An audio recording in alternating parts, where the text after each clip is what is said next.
My next guest is CBS's chief White House correspondent whose new book is Mr. Trump's Wild Ride. Please welcome Major Garrett.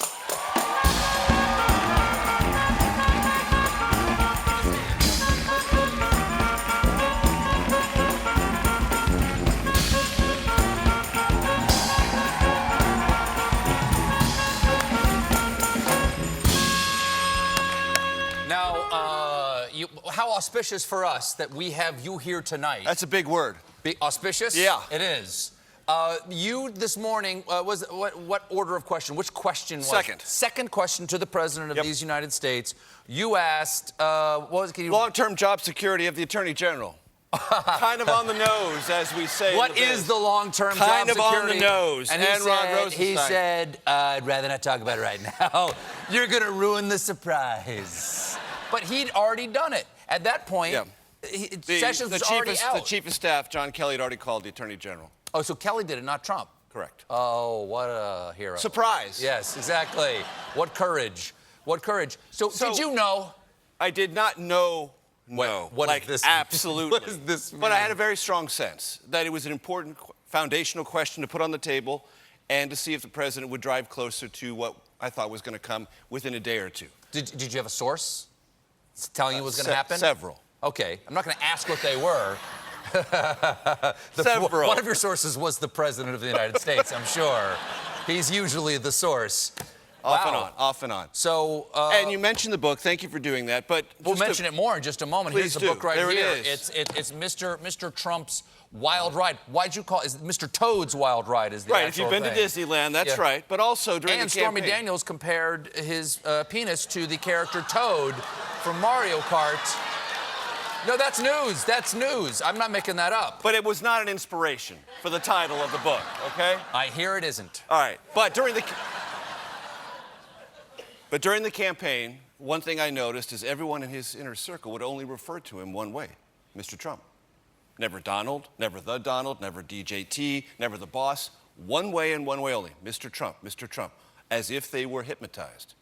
Mr. Trump, Mr. Trump. That's all you ever. And they actually tried to get reporters who covered the campaign also to reflexively, relentlessly refer to him in one way only, Mr. Trump. Did they say that to you, like call Mr. Trump? Yes, and they would advise us to do that. Yeah. Some of us did. Some of us did not. So do you think that Mueller should be worried right now? Because Trump has put in this guy who is on the record as saying that Mueller's gone too far and Mueller can be slowed down or defunded. This guy's come in as a hitman, right? You said worried. Do you mean more worried? Well, I mean, why do you think Trump did it so fast? Because Mueller's going to drop something really quickly? Because, I mean, reasonable people were saying that we might learn something this week from Mueller. He knows that Mueller has been preparing a report and also doing a lot of work at the grand jury, interviewing more witnesses. Further indictments? Possibly. Look, one thing I write about in the book, there were many times in the last year and a half where people would say, a source would call or say, this indictment, this massive indictment is about ready to come down, and I would run down that rabbit hole, the indictment would never show up. So I'm cautious about what's coming, and I wait till it actually happens. And then we report on it, which is kind of a basic in our industry. So I don't know what's coming, I don't know what Trump fears, but this guy Whitaker does have a definite attitude about the Mueller investigation that is aligned with the president and aligned with very few other people who are looking at this from an outside, objective point of view. That Mueller should stay, Mueller should be allowed to do what he is doing, and the president should back off. Now, to the president's credit, he said today, I could fire everyone, but I won't. That was very big of him. Technically, he could fire everyone if he wanted to push all of this to the maximum edge of what people refer to as a constitutional crisis, but I like to tell people all the time, no. We have a constitution to solve crises. That's what the Constitution does. It would be a crisis, but it wouldn't be a constitutional crisis. It'd be a presidential crisis. I've never heard that before. I like that.